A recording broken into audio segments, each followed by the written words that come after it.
Ya está con nosotros nuestros compañeros, colaboradores, Astrid Virginia Fuerte y también está Adrián Ramírez López. Esta ocasión, la Limet nos va a presentar el tema de el modelo Cosmos penitenciario y violaciones a las reglas Mandela en Querétaro, otro ejemplo de imperialismo carcelario. Muy buenos días, Astrid, muy buenos días, Adrián. Hola, ¿qué tal Aníbal? Anaí, muy buenos días, un gusto estar con ustedes como cada semana. Buenos días, amigos de Contralínea. Estamos aquí para esta sección y adelante. Pues empezar sobre todo para que también la población tenga más conocimiento sobre este modelo Cosmos, qué implica, qué significa, qué es este tipo de modelo. Bueno, primero hablemos de cosmos. Significa algo así como muy grande, como muy sofisticado, como algo muy tecnológico. Y es este modelo penitenciario que se impone como parte de lo que nosotros llamamos y otras organizaciones a nivel internacional, el imperialismo carcelario. Este imperialismo carcelario que nos apantalla con tecnología, con equipos, con sistemas, con modelos, que generan un alto consumo de recursos para un sistema empresarial privatizado que consume tecnologías y que genera dependencia económica de los países que consumen estas tecnologías, pero que a su vez van a certificarse las cárceles como cárceles modelo, como cárceles que sí respetan este modelo nuevo de prisión, donde aparentan limpieza, cuidado, seguridad, atención, evitar la invasividad de las personas y sobre todo el respeto a las reglas Mandela. Yo les invitaría a que vean los videos que publica el gobierno del estado de Querétaro en sus redes sociales, donde aparece el modelo Cosmos, y vean que es un modelo que tiene mucho de impacto visual, de aparentar lo que vivimos en el neoliberalismo de tecnología, de mejoras. Es cierto y hay que reconocer que las instalaciones han mejorado y eso no se puede desechar, pero no se está garantizando el respeto a los derechos humanos. De poco sirve que al entrar al penal nos reciban con grandes pancartas donde aparecen el rostro de Mandela y algunas de sus frases más importantes si al interior no se respetan los elementos fundamentales de las reglas Mandela y sobre todo se aplica un modelo restrictivo que cada vez limita más la visita, los contactos con el exterior y que los familiares se ven también vulnerados en sus derechos. Un modelo que no garantiza el derecho al trabajo, no garantiza el derecho a la salud, a la alimentación adecuada, a la atención adecuada y sin embargo se nos vende como modelo. Si ustedes revisan el diagnóstico 2023 de la CNDH en relación a la situación penitenciaria, los penales del estado de Querétaro tienen la calificación más alta del país en los centros de tipo Cerezo. Esta lectura es una lectura desde nuestro punto de vista errónea porque oculta precisamente que no se cumple con las reglas Mandela, como veremos a continuación. Y lo que despertó el trabajo de esta semana es que pues se les ha negado a los familiares el ingreso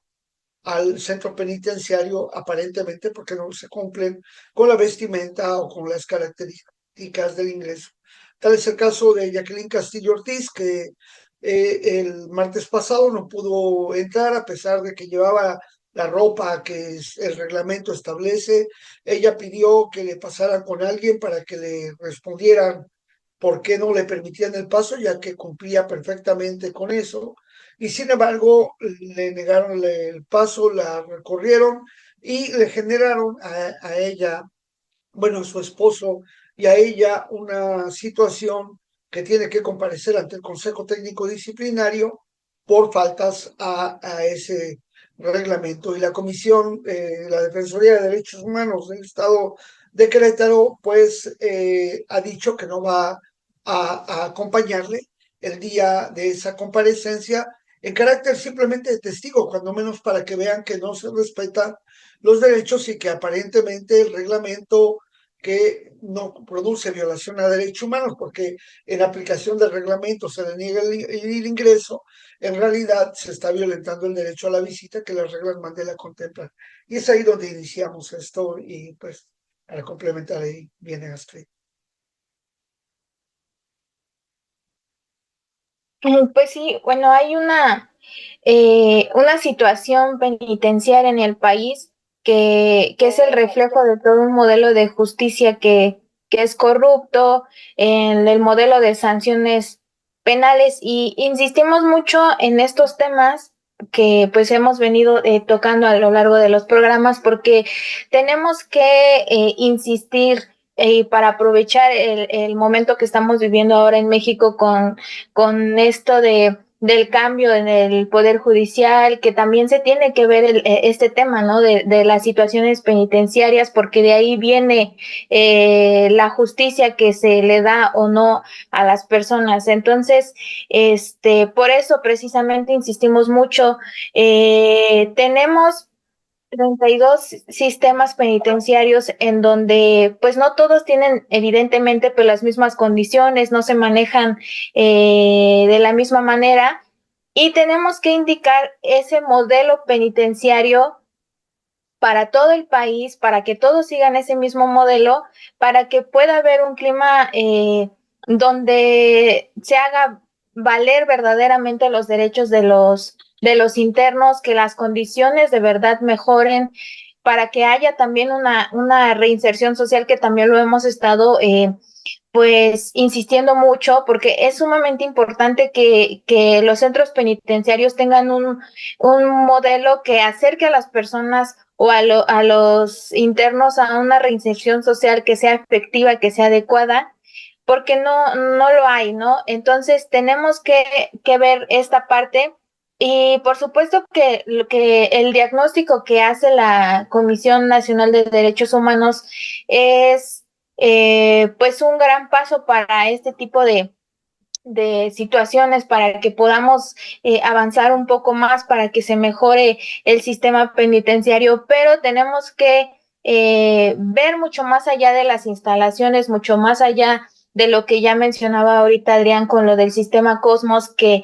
se implementa en Querétaro, que pues solamente es como a una facha, ¿no? Por decirlo de alguna manera, porque pues vemos que ya al interior del penal la situación en la que viven los internos no es la que se refleja en el sistema Cosmos, o lo que se supone que debería de ser el sistema Cosmos, y tampoco es lo que se refleja en este diagnóstico que ellos hicieron, el último que se publicó en 2023, porque se basa más en la infraestructura que en la atención a los internos, y también eso es algo que se tiene que revisar, y también ver la manera en cómo se va a hacer el estudio, porque muchas veces los familiares incluso mismos nos han comentado en ocasiones que cuando van a ir los visitadores o cualquier persona de derechos humanos, pues ya les avisan, y con previo aviso empiezan a mejorar de alguna manera las instalaciones, a pintar, a lavar, en fin, y les dan instrucciones a los mismos internos, ¿no? Para que se aparente que todo está en buenas condiciones, cuando la realidad fuera de ello es distinta. Entonces, también se tiene que revisar el tema de las visitas, porque tan solo en Querétaro nosotros tenemos registrados poco más de 32 casos. Y, y muchos de los familiares nos han expresado en otras ocasiones que les niegan constantemente las visitas sin una razón aparente, que si los custodios deciden no dejarlos entrar, no los dejan entrar. El filtro de las visitas es muy riguroso y cada vez se extiende más, se hace más riguroso todavía. Y tienen que, pues, lo que sucede en muchos centros, ¿no? Quitarse la ropa, en fin, ¿no? Y deben entrar con cierto tipo de vestimenta que a veces no son muy claras en qué tipo de vestimenta deben de tener. Y cuando hay personas que vienen desde otros estados a visitar a sus familiares, no tienen claro cuáles son estas vestimentas, este tipo de zapatos, tipo de playera, porque para eso hay un supuesto reglamento, pues no los dejan entrar y no les dan una oportunidad para que puedan al día siguiente volver a entrar. Entonces es pérdida de los familiares de dinero, porque si vienen desde lejos, pues no pueden entrar a verlos, no hay claridad en el reglamento tampoco de visitas, y pues todo eso genera, pues, violaciones a derechos de los internos y también de los familiares de recibir visitas. Y además, pues tenemos que tener en cuenta en las condiciones de dignidad en las que están los presos. Recordemos que en Querétaro, en el penal de San José el Alto, utilizan todavía los grilletes en manos y pies para trasladar a los presos. Incluso si es de una celda o a otra o de un módulo a otro, los trasladan con grilletes, algo que pues va contra la dignidad de los mismos internos, siendo que no hay necesidad de utilizar este tipo de herramientas, dado que están dentro del penal y custodiados, ¿no? Entonces creo que está de más. Y pues también el tema, hay que revisar el tema del trabajo, que las personas que están internas puedan tener acceso a un trabajo remunerado, que puedan tener educación, que es algo que también nos han estado manifestando los familiares, el tema de salud, que es muy escaso, que no les atienden, que no les dan el medicamento y ellos tienen que destinar, o los familiares tienen que destinar cierta cantidad para que ellos puedan obtener pues mínimamente el medicamento que necesitan. Entonces, son varias cosas que no es el único penal, evidentemente muchos de los centros penitenciarios están en estas condiciones, pero lo que aquí resalta es que pues en Querétaro, el penal de Querétaro es el mejor calificado por el diagnóstico de la Comisión Nacional de Derechos Humanos, pero tenemos que voltear a ver lo que sucede dentro, ¿no? Más allá de que haya instalaciones bonitas, de que, como menciona Adrián, haya carteles que digan sobre las reglas Mandela, cuando en la realidad, en lo que sucede al interior, pues es algo totalmente distinto, que no se cumplen las reglas Mandela y que mucho menos se cumple este sistema Cosmos que nos han vendido en Querétaro. Y también hay que revisar el trabajo de la Fiscalía especializada en tortura, que pues ha tenido ya ahí varias deficiencias, que no han atendido muchos de los casos, y antes se entendía porque era pues reciente, ¿no? Era nueva, pero ya ha pasado tiempo y muchos de los casos que donde las personas sufrieron de tortura no han sido, pues no han sido resueltos. También hay que ver el tema de qué pasa con las personas que fallecen dentro del penal. Ahí está el hijo de la señora Juanita, que falleció dentro del penal. No se sabe exactamente qué es lo que pasó y no se ha investigado sobre la muerte que se dio dentro del penal. Entonces, todo este tipo de cuestiones son las que se tienen que revisar, y tenemos que revisar también este modelo en general en todo el país, de cómo están las cárceles, cómo está el sistema penitenciario, porque como dije en un principio y repito, de ahí viene en que se imparta o no se imparta verdaderamente justicia a nivel Anaí. Quisiera Así es, agregarles, perdón, quisiera agregarles que vale mucho la pena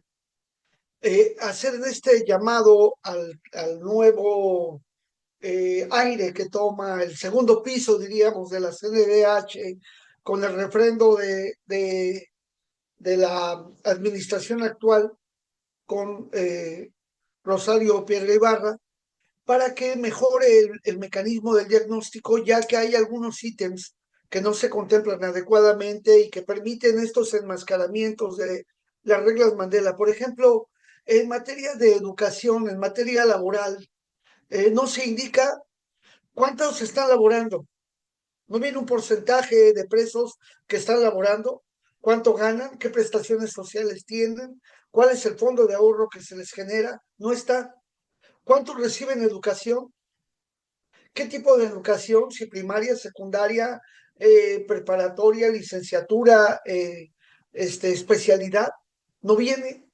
En la atención médica está garantizada al 100% la atención, los medicamentos son gratuitos, se les dan oportunamente, se les lleva a las interconsultas, se les somete a cirugías o a la rehabilitación adecuada a los internos. Eso no pasa en el penal de Querétaro, como no pasa en la mayoría de los penales del país. Y hay un punto oculto totalmente en el diagnóstico y en Querétaro también, porque dicen que hay personas que necesitan atención especializada, que necesitan una atención especial. Y si bien es cierto, las personas que son adictas a drogas en la Organización Mundial para la Salud se les establece como enfermos, al interior no se menciona cuántas personas son adictas a drogas, cuántas están bajo tratamiento, cuántas han sido dadas de altas en la supervisión. Y a pesar del modelo Cosmos, la droga sigue entrando al penal. ¿Cuántas revisiones de antidoping se hacen al año para el personal de custodia, para el personal administrativo, pero sobre todo para los internos dentro del penal? Es decir, estos aspectos que quedan ocultos, que favorecen la corrupción al interior, porque ese es el gran negocio, la corrupción de personas enfermas que en lugar de recibir su tratamiento para liberarse de una adicción, adentro se les facilita la droga, mientras a los familiares se les revisa y se les niega el acceso con el pretexto de que en el detector de sustancias prohibidas, que es una tira reactiva que se pasa en las manos y en el dorso y la palma de la mano, que su margen de error es muy alto y se les niega el acceso a las personas, o el escáner que debiera de evitar las revisiones. Sin embargo, todas esas tecnologías que se utilizan y consumen recursos por el mantenimiento, por los consumibles y demás, que es un gran negocio, no repercuten en una mejora en la actividad del vínculo de las personas. El servicio telefónico lo tienen que pagar y cuando la persona nos llama para decirnos, con frecuencia la llamada entra y no hace el contacto. Y eso lo tienen que pagar los internos. Y si el familiar no tiene para pagar la llamada, si los familiares no tienen para pagar la atención médica, si no tienen para la alimentación, si les niegan el paso de la ropa reglamentaria que debiera proporcionar el centro, si les niegan el paso a los familiares, si no les permiten el paso a los abogados con expedientes, si los internos al interior no pueden tener sus expedientes, o en este caso con la revisión del sistema Cosmos, les quitaron todo lo que tenían los presos en sus celdas como beneficios, así otorgados por la autoridad, pero para pasar la revisión de la certificación de las correccionales de Estados Unidos, les quitaron todo eso, pues es una situación gravísima, porque después no se lo restituyen o cuando se lo restituyen ya no les sirve para el trabajo. Y lo que decía Astrid del caso de Álvaro Ignacio Gaviria Juárez, ya son 2 años de su muerte, no le repararon el daño a los familiares, no le pagaron los gastos funerarios, no se hizo una investigación exhaustiva de la supuesta muerte bajo colgamiento, cuando él, Álvaro Ignacio, ya en 2 ocasiones había sido torturado al interior, incluso emplayado y demás, llevado hasta el suicidio, si es que se suicidó, o establecer las condiciones en las que él fue muerto. Es decir, todo esto debe cambiar. Necesitamos que el humanismo mexicano nos dé cárceles humanizadas para que las personas reparen el daño y que no se conviertan muertos en vida, que están recluidos en un lugar y que lejos de contribuir al desarrollo de su familia o a la reparación de daños, consumen los exiguos recursos de las familias mexicanas que tienen a sus familiares ahí presos en los centros penitenciarios. Al sistema Cosmos y a las autoridades de Querétaro les pedimos que revisen, que vayan, que acudan, que se fijen realmente si ellos, bajo la doctrina cristiana del panismo, pueden aceptar las condiciones en las que se tiene la situación penitenciaria y lo que se les niega a los familiares que hacen un gasto para dejar su día laboral, para ir a visitar al familiar, para que les nieguen el paso, para que no les permitan el contacto para con sus abogados y todos los daños colaterales que se les produce a quienes no fueron sancionados penalmente. Pues este fue nuestro comentario para el día de hoy, Anaí Aníbal. Gracias, Adrián y Astrid. Es pues preocupante este tipo de aspectos porque lo que nos están hablando ustedes es que es un sistema que favorece la corrupción, que tiene graves violaciones a derechos humanos y que también implica un peso económico mucho más fuerte para las familias que de por sí, hay que ser claros en este tipo de aspectos. El acceso a la justicia y el peso económico de las familias es muy alto. Digamos, es una incidencia bastante fuerte en la economía de las familias. Y el otro tema que también es grave es que estábamos viendo acá con la producción 2022 y 2023 hubo asistencia por parte de Estados Unidos y particularmente de la USAID para este programa Cosmos e incluso lo que están diciendo en notas de prensa del mismo programa Cosmos del gobierno de Querétaro es que se está proponiendo que este modelo sea referente a nivel nacional. Entonces lo que está ahí de fondo pues es estas preocupaciones que hay de que este tipo de modelos que tienen estas tres características particulares y todo lo que nos han dicho pues sea parte del sistema penal acusatorio que esté en el país. Entonces es un tema relevante y como bien dices, Adrián, es algo que tendrían que estar revisando las autoridades de este estado en el país. Les agradecemos y esperamos pues contar con ustedes el siguiente viernes para una emisión más de estas secuelas del viejo régimen. Les deseamos una excelente tarde.